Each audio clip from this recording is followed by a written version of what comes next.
animal consciousness.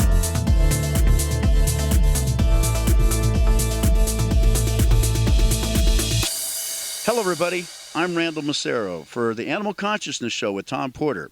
Today, we're out here in Lucerne Valley, California, visiting a dear friend of mine named Tonya Littlewolf.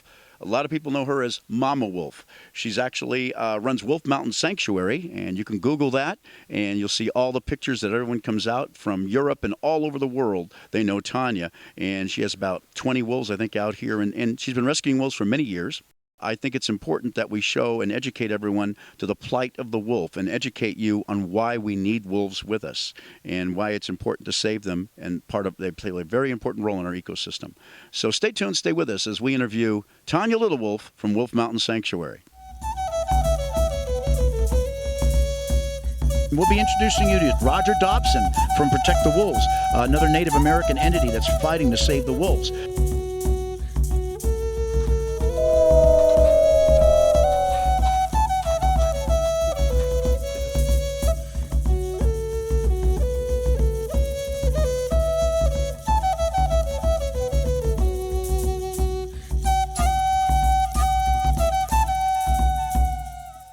Welcome you guys to Wolf Mountain Sanctuary.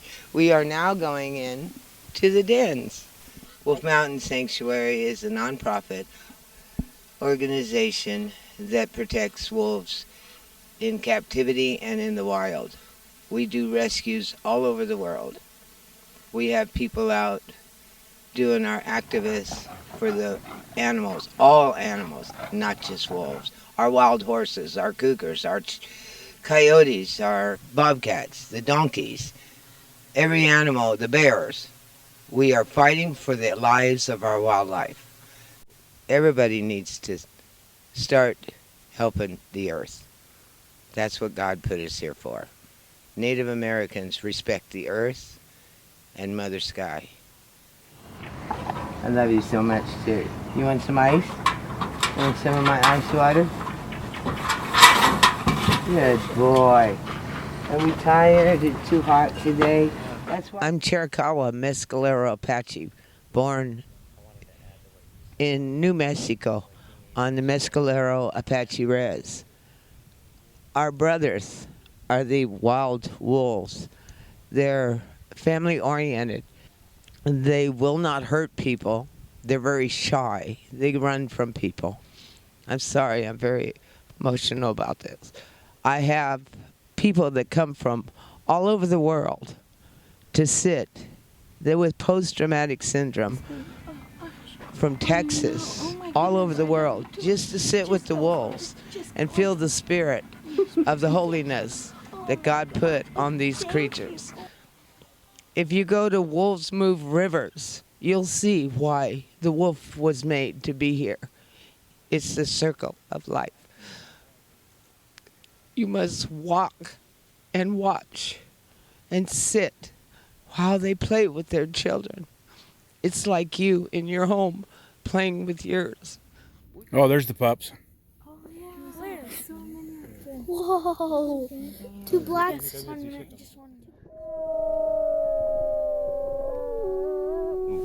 The wolves at Wolf Mountain Sanctuary, it's a very spiritual experience to be around them, to get to know them, and once you have that bond, you guys are like one. There's nothing like it, and there's no drug out there that will help you.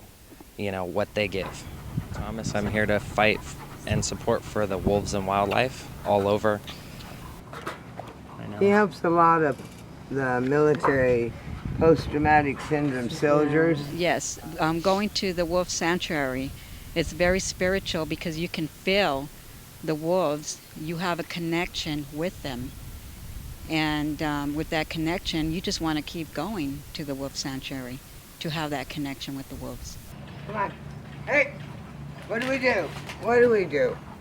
What are you doing? I didn't get a drink yet. See how he tries to hold it? Sit like a gentleman. What a sweetheart. How many do you want? One or two? One or two? 1 or 2? Okay. Thank you. Now, You're a little tail for you. when he's a rescue, they brought him to me at 11:30 at night. And he was 8 months old and 35 pounds. The fur here is like Arctic bear. It's hollow. And there's more hairs in each follicle. That's the guard fur. And that's so the rain, you watch a wolf that are laying in the snow and they got their nose covered. That's the only place that gets cold on them. This is hollow. This is the guard fur. And it's for the rain and snow, and it won't go inside to get their down. Here in the desert, they don't get a big down. But see their down? That's soft. And this is in each follicle right here. They have about 20 hairs in each one. Wow. And they That have, keeps them warm. yeah, they never get cold in the winter.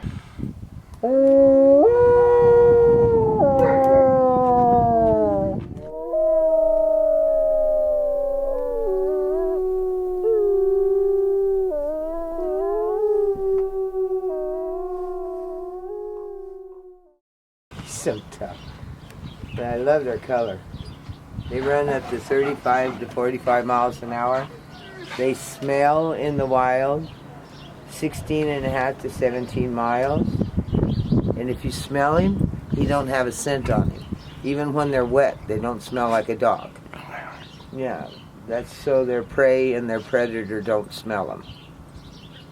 He wants to be the alpha, but the smallest wolf can be the alpha if he's got the power. Yeah, I know, you're the tough one. This is Dancing Cloud. We call him Dancer because his owner taught him to dance and box to make money.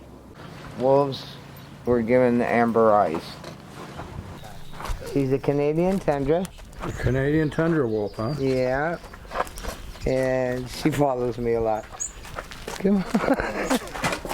Come on, Mama. Come on, he's okay. These are the ancestors of our dog, all the way down to the Chihuahua. And right now he's putting his scent on Randy and getting Randy's scent off him. Yes. His name is Holon, and that means healer in Yes. Cherokee. Yes. Yeah, no hickeys though, okay? You know, I didn't. Yes, baby. Yes. This program is educating people, enlightening people about climate change, our environment, what we're all about in saving animals, and who are the movers and shakers behind the scenes. So keep in mind, Tonya is here to educate, enlighten, and teach people why we need these animals around. They play such a vital role of our ecosystem. So call Tonya, and the Native Americans are all part of this union, are all part of this Wolf Mountain Sanctuary. And look it up. See the fantastic videos that are posted on the Wolf Mountain Sanctuary website on YouTube. We're discussing hunting, trapping, poaching, and the war on the wolves. We have night vision binoculars, we have tree stands, we have everything in the hunter's favor. It's obviously lopsided now where it favors the hunter. We have hunters with guns, hunters with bow and arrows, that different type of bow and arrow. Hunters with dogs. Hunters with dogs, yes, which is hound dog hunting, which is very That's cruel. sad. And then we have trapping, and we Yeah. have poaching. Tell us about Totally against all of it. Trappers are evil. And the dogs, that's sad. Trapping, I've been fighting since I was young. It's animal cruelty. It's the most horrible thing I've ever seen, an animal bite his leg off. Everybody needs to stand up to stop the steel jaw trap. What is this about? Oh, let the dogs run out. That's not sport. If you want to eat it, shoot it. That's for your family. If you're just wanting a head in your house, come on, give me a break. Do you think I'd hang your mom head in my house? No. Well, you're taking somebody's mother that raised him. And wolves mate for life. Wolves are a family orient. They've rescued a lot of people. Go to Wolves Move Rivers. Go to Emotional Wolves. We need to stop the killing for no reason. For the fur. Women that wear fur coat of any kind of animal, Yeah. Listen, ladies, weird people wear dead animals. The coat looks better on the animal, not you. Sure does. Looks better on a live animal. Okay. The Native Americans, or the indigenous people, if you will, were people of the land, as people call it. People call them. Keep in mind that many years ago, and still today, many Native people are poor and still hunt for survival. But today we don't need to hunt like we did years ago. It's not out of necessity. So quite often I'll speak to hunters. Now I'm an activist, but this might be different with Native Americans that also hunt. But keep in mind, they're poor. And if you've ever been to a reservation and see how they live, you'd understand why they hunt. But it still doesn't make it okay to keep hunting where there's no limit. There has to be a limit. The hunters always take the strong, and they're wiping out our wildlife. Not the food hunters, it's the sport hunters. Now, they say, well, you got to kill them to keep the population down. If you don't cull the population, they're going to overpopulate and they get sick. Well, let me tell you, that's why we want the wolves. That's why we need coyotes. That's why we need mountain lions, bobcat, fox, because they cull the herds. We don't need man to cull the herds. That when hunters say that we eat what we hunt, if you eat what you hunt, why do you continue to kill the wolf? Why do you continue to kill the coyote, the mountain lion, the grizzly bear, the black bear, the fox, the badger, the wolverine? These animals are not staples on your diet. So, ladies and gentlemen, when a hunter tells you that we eat what we hunt, ask them that question. They don't hunt mountain lion to eat it. They don't hunt wolves to eat it. They don't hunt coyote to eat it. There's something wrong with that comment. Again, these animals are overpopulating? I don't think so. It's just we encroached on their land. We live in the foothills, the deserts, the mountains, the beach. We live everywhere, so we've encroached on their land. Where do you expect these animals to go? So when they say they're overpopulating, we're the ones overpopulating and invading their territory. I'm Randal Massaro with my dear friend Tonya Littlewolf from the Mescalero Apache Nation, and a proud Sicilian that loves animals. And again, she's the owner of Wolf Mountain Sanctuary. Come on out, get a first-hand experience with these wolves and see why they're so important to us. They love us unconditionally. Let's show that love back. Is that a better sign? We'll be introducing you to Roger Dobson from Protect the Wolves, another Native American entity that's fighting to save the wolves. Native Americans, wolf activists, animal rights activists, all pulling together to expose the corruption of our tax dollars, subsidizing the hunting industry, the trapping industry, and America's slaughter of our wolves in Yellowstone and every other state here in the United States. I know we joined up with each other out in Utah over the wild horse roundups, the Inaki herd being wiped out. Obviously, the Bureau of Land Management. You have National Park Service, U.S. Forestry Service. I believe it was the National Park Service that got together, I think, with the BLM and round up 300 to 400 burros behind Big Bear, Pyramid Lake, and Death Valley, deemed them illegal alien species, and shot them all with our tax dollars. So let's keep in mind that we want to remind the public that there's 120 million tax dollars being spent plus in 10 states to round up wild horses and burros, to send them off to obviously the holding facilities, which then get sent to kill buyers and send them to Mexico and Canada to be slaughtered. But now, what about the wolves? We spent $200 million to bring the wolves back. Give us a heads up on what legal litigation is going on. What I really see is a lot of tribes that have lost their path, lost their way. Had we stuck together back in the early days, we wouldn't be in the current fix we're in. And when you call on tribes to join you in the fight for our environment, our children's resources, they're afraid about the political blowback. And it's quite troublesome that they feel the political blowback is more important than protecting their heritage and their sacred beliefs. 9 species have to disappear for the cattle industry to survive. In other words, number 1, wolves. Number 2, coyotes. Number 3, prairie dogs. Number 4, mountain lions. Number 5, grizzly bears. Number 6, black bears. Number 7, it just keeps going on and on. So 9 species have to disappear. They want the horses and burros gone. They're actually the number 1 and number 2 spot besides the wolves. So they're running neck and neck because it's grazing land. But the simple fact is, when 9 species have to disappear, I got a problem with that.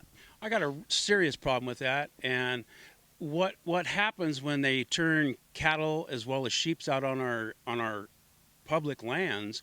They decimate the native grasses. They import weeds, noxious weeds, all kinds of weeds that were never there to begin with. One good example of that is in northeastern California. just drive north from Susanville. There's several draws up there that all the native grasses are no longer there or available for the current wildlife. What's in the future for the wolves? What's in the future for the wild mustangs? We're going to lose one of our sacred species. Wolves, grizzly bears, buffalo, wild horses, water. They're all sacred to indigenous tribes, First Nations peoples.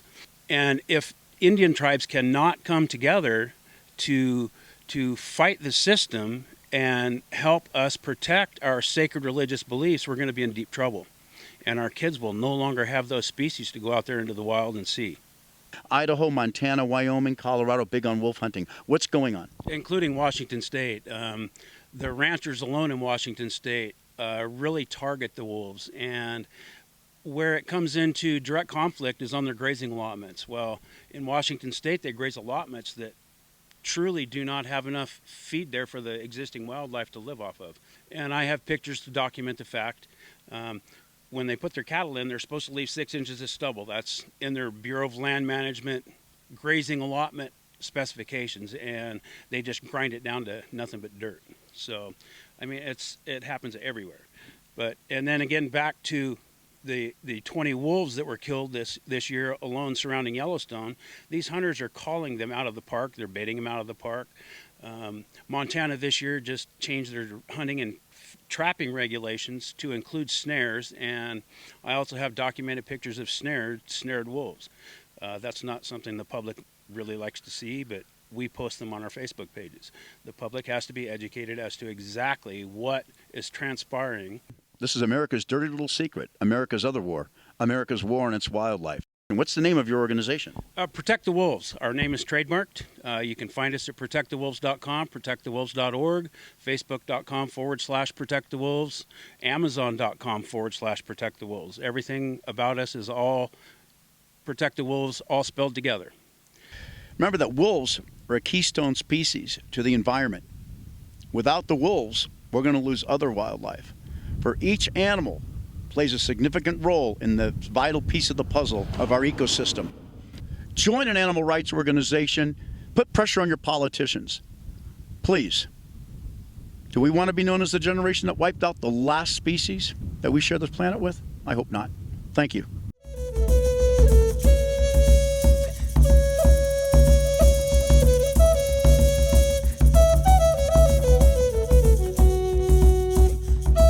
I'm Randy Massaro for Animal Consciousness, Tom Porter's Animal Consciousness Show.